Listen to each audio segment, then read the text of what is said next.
Land మీద bridges కట్టడం మనం చూస్తూనే ఉంటాము. రోడ్డు మీద తవ్వేసి మంచిగా లోపటి నుంచి పిల్లర్స్ వేసి ఆ పిల్లర్స్ అన్నీ అయినాక ఇక పైన బ్రిడ్జ్ అన్నది వేయడం జరుగుతుంది. మనం చూస్తూనే ఉంటాం. మరి నీళ్ళల్లో బ్రిడ్జ్ ఎట్లా వేస్తారండి? నదుల్లో కానివ్వండి, చెరువుల్లో కానివ్వండి, సముద్రాల్లో కానివ్వండి, ఎట్లా వేస్తారు అంటే దానికి సివిల్ ఇంజనీరింగ్లో ఒక టెక్నాలజీ ఉంటుంది. దాన్ని కాఫర్ డ్యామ్ టెక్నాలజీ అంటారు. కాఫర్ డ్యామ్ అంటే ఆ నీళ్ళన్నింటినీ కూడా ఏం చేస్తారంటే ఒక పెద్ద ఆకారాన్ని సర్క్యులర్ ఆ షేప్లో ఆకారం మొత్తము కూడా దాన్ని దించేస్తారనమాట.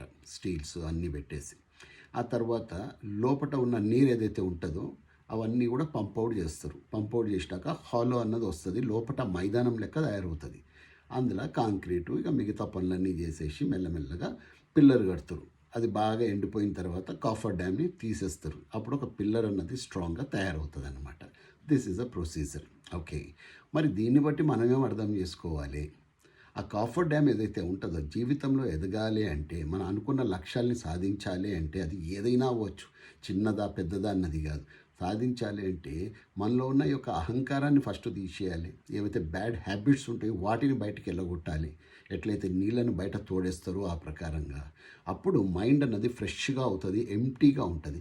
దాంట్లో ఏం చేయాలంటే స్ట్రాంగ్ కాంక్రీట్ అనేది ఎప్పుడైతే వేస్తామో అంటే మంచి క్వాలిటీస్ ఎప్పుడైతే నింపుతామో అప్పుడు ఏమవుతుందంటే ఒక స్ట్రాంగ్ పిల్లర్ మన యొక్క భవిష్యత్తుకు మనం తయారు చేసుకున్న వాళ్ళం అవుతాం మిత్రులారా. ఆ తర్వాత ఎంత స్ట్రాంగ్ బ్రిడ్జ్ అయినా కట్టచ్చు. ఇక్కడ మనం ఇంకో పాఠం ఏం నేర్చుకోవాలి అంటే ఆ కాఫర్ డ్యామ్ ఏదైతే ఉంటుందో నీటిని రెసిస్ట్ చేయదన్నమాట, నీటిని డైవర్ట్ చేస్తుంది. అదే ప్రకారంగా మన ఎమోషన్స్ని రెసిస్ట్ చేయడం కాదు, దాన్ని మనం ఎమోషన్స్ని ఎప్పుడు కూడా మన యొక్క కంట్రోల్లో పెట్టుకున్నప్పుడు మన లక్ష్య సాధన అన్నది సులువయ్యే అవకాశం ఉంటుంది. కాబట్టి never resist, confront the situation, find out the solutions to any kind of problems that you face. అప్పుడు మనం కూడా ఒక పిల్లర్ ఎంత స్ట్రాంగ్గా నిలబడుతుందో సముద్రంలో కానీ నదిలో కానీ అంత స్ట్రాంగ్గా మన భవిష్యత్తుకి పునాది వేసుకున్న వాళ్ళం అవుతాం. I wish you a great life ahead.